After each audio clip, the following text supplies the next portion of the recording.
Attack on Titan is in its final season, and by final season I mean it's headed into the third part of its fourth season. And while I'm not sure why they didn't just call these clumps of episodes season 4, 5, and 6, I am nevertheless super excited for whatever may come, because the show has just gotten crazier and crazier. Looking back from where we started, Attack on Titan is basically an entirely different show now, but also one that still manages to be completely cohesive and maintains the themes that it established early on. So many new revelations come every single week, and we get to see the benefit of all of the incredible foresight and planning done by creator Hajime Isayama.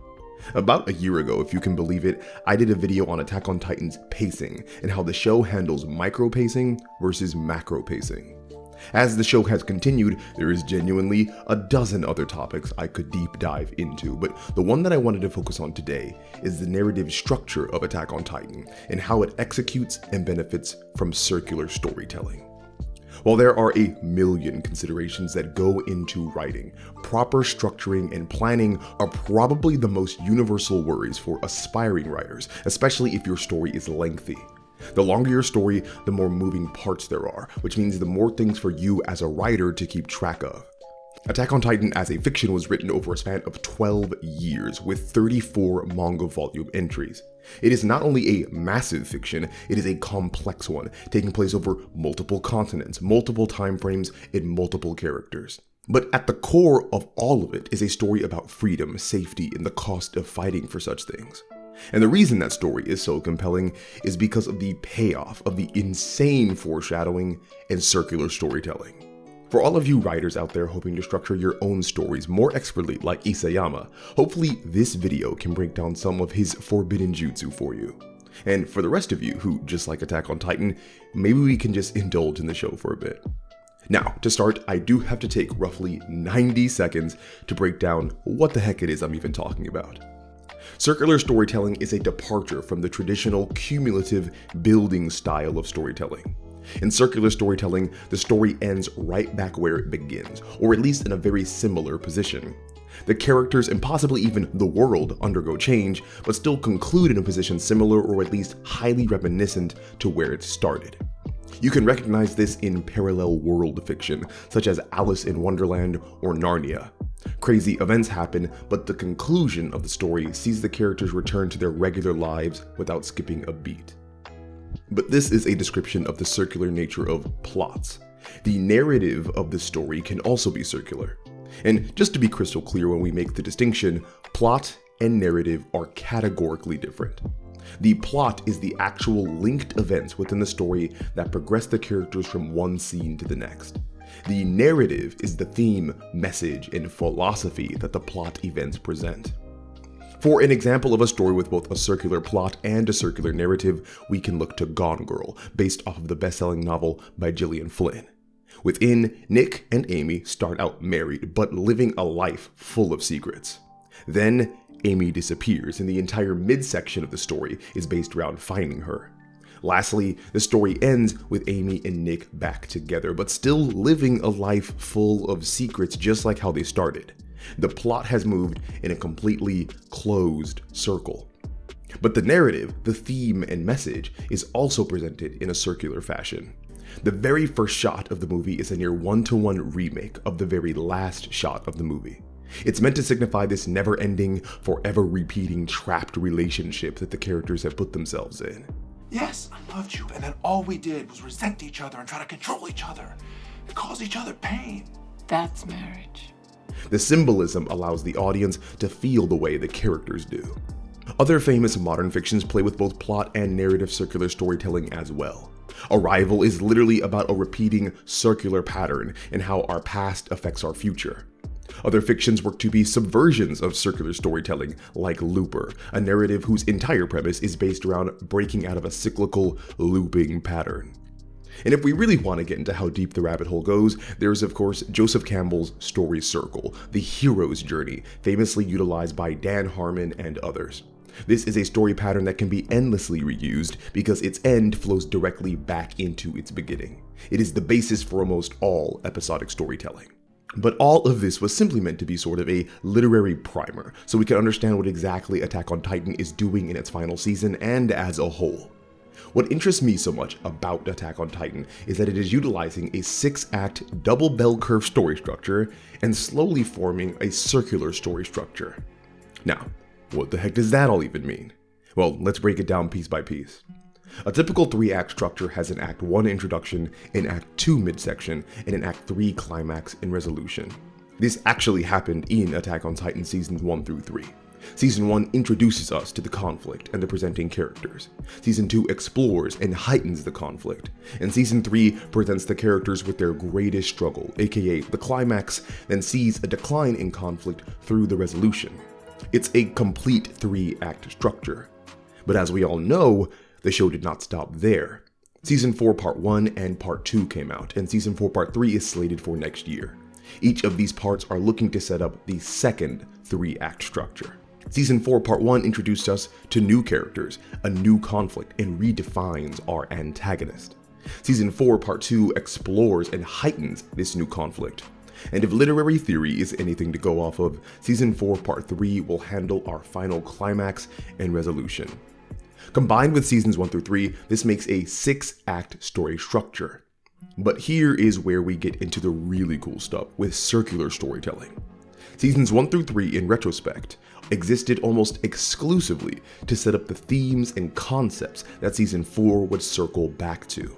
In other words, Seasons 1, 2, and 3 were all prologue for the real story that would happen in the 3 parts of Season 4. The genius, though, is that these first 3 seasons were so well disguised through entertainment and conflict that we as an audience did not recognize them to be contextualizing setup for the later plot events. From there, Attack on Titan was able to set up circular storytelling on 3 different levels. The first was the revisiting of previously established themes in a new light. In the first part of the show, we perfectly understood Eren's rage and hatred for the Titans. They killed his mother, ruined his hometown, and took everything from him.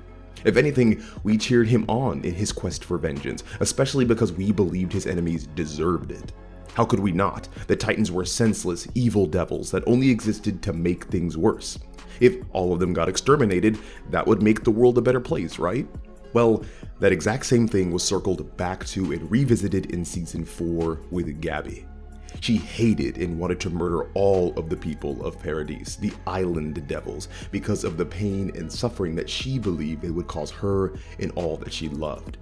It was a 1-to-1 remake of early Eren, except none of us liked Gabby. I'm old enough to remember people raging anytime she opened her mouth, and that is because the devils that she hated, the enemies she threw all in the same basket, were people we knew and loved. Gabby might as well have been Satan himself when she murdered Sasha. She took away our sweet potato girl and hurt our characters just as bad as any Titan had. Yet, we cheered on Eren when he mauled Annie into an indefinite crystal coma. She was a danger to us and our people, so she got what she deserved. We never considered the heartbreak that Bertold was going through, or the family she left in Marley. And that's because we didn't know. And that is the really cool circular commentary that the show was able to touch upon. Whether it be fiction or real life, there are plenty of situations where we can look at an entire group of people and vilify them just for being part of that group. Fantasy fiction might be the worst perpetrator of this because orcs are pure evil, or demons are pure evil, or titans are pure evil.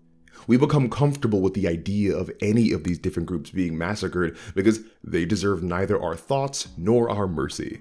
We validate and rationalize our prejudice because it seems like the logical thing to do.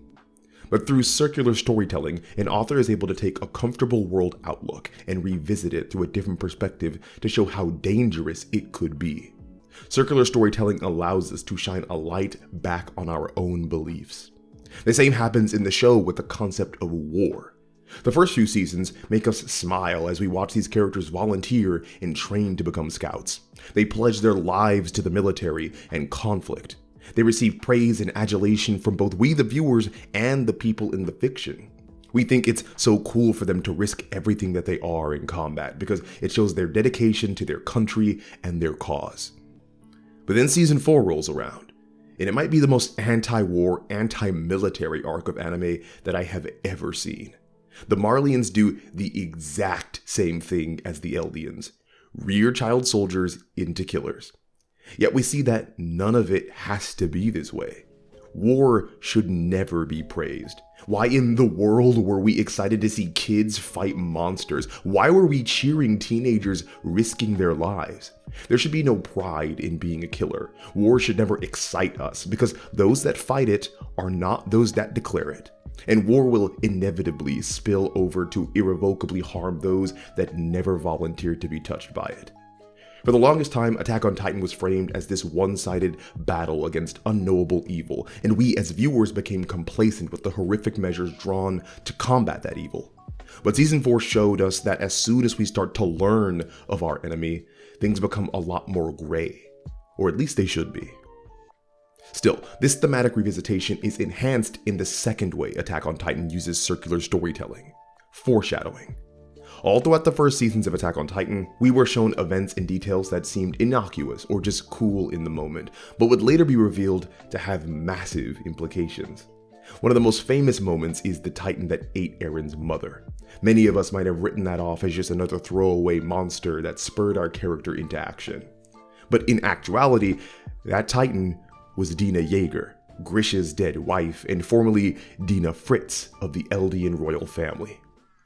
However, just because something is foreshadowed doesn't necessarily make it circular.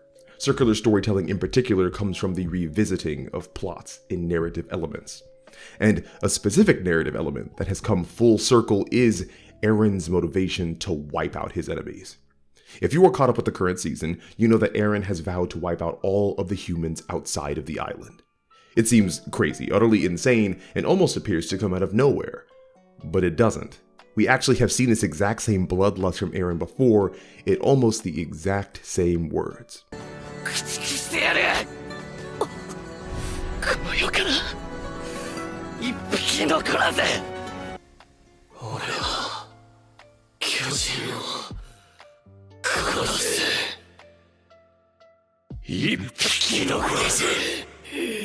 The Eren of Season 1 through 3 wished to exterminate all the Titans in order to protect the people he loved.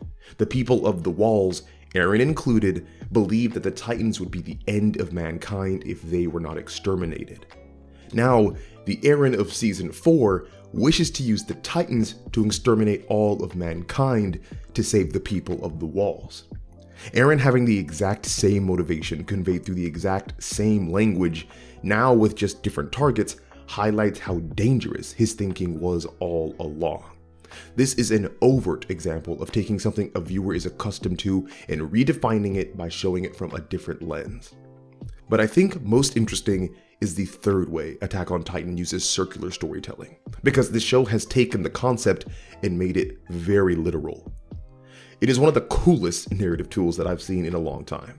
It was revealed that the Attack Titan in Eren's possession can give memories from both past users and future users, though such memories are mostly incomplete. However, when Eren touched Historia, a member of the Eldian royal family, he was able to fully unlock the memories of his father, the past holder of the Attack Titan. But what makes this truly insane is that Eren's father had already seen the future memories of Eren. This means that Eren of Season 3 inherited not only his father's memories, but the memories of himself from the future. And yes, I recognize this is a very simplified explanation of what happened with Zeke and Grisha and the paths, but the point I want to focus on is that these inherited memories and the motivations that come from them are circular storytelling. Season 3 Eren sees what Grisha sees and becomes Season 4 Eren in order to create the memories that are then given to Season 3 Eren. In effect, Eren's memories create a closed loop that brings about a self-fulfilling prophecy, spurring Eren into action and allowing him to know his own destiny, which then further reinforces him to continue on this path. Eren, quite literally, has been living in a memory feedback loop. His future memories inform his past, which determine his present, which feeds into his self-fulfilling future. His huge character shift was born of his own circular transformation, and it's one of the most interesting ways I've seen to show a hero's descent into quote-unquote evil. Eren's entire life has been spent fighting for freedom and safety, yet he is figuratively and almost literally a prisoner to himself and the path he follows. Attack on Titan is one of the craziest rides that I've been on in my time of watching anime, and like I said, there is a bunch I could comment on from a writing perspective. But I really do think that the latest season and its parts benefit the most from the different layers of circular storytelling that are employed. This show forces us to look back at the enemies we loathed, the heroes that we loved, and the conflicts we cheered on in order to make us confront and reevaluate our own thoughts and expectations. This style of writing requires a ton of planning and foresight. It requires dedication to sticking to a plan and having faith in both yourself and your readers that narrative payoffs could be months, if not years in the future, but are worth waiting for. But what it accomplishes is cloaking every part of the fiction in potential importance, because we as viewers never know what is going to be circled back to as a major revelation later on. It keeps us engaged and keeps every aspect of the story rife with mystery. The only downside is, now I gotta be like angrily patient for season 4 part 3 to come out. But anyway, thanks for watching all the way until the end. If you like what you heard, make sure to leave a like, comment, and subscribe. If you want to be a real homie, make sure to support on Patreon or check out some of my books on my website. I'll leave links in the description below. As always, it was a pleasure, and I will talk to you all again soon.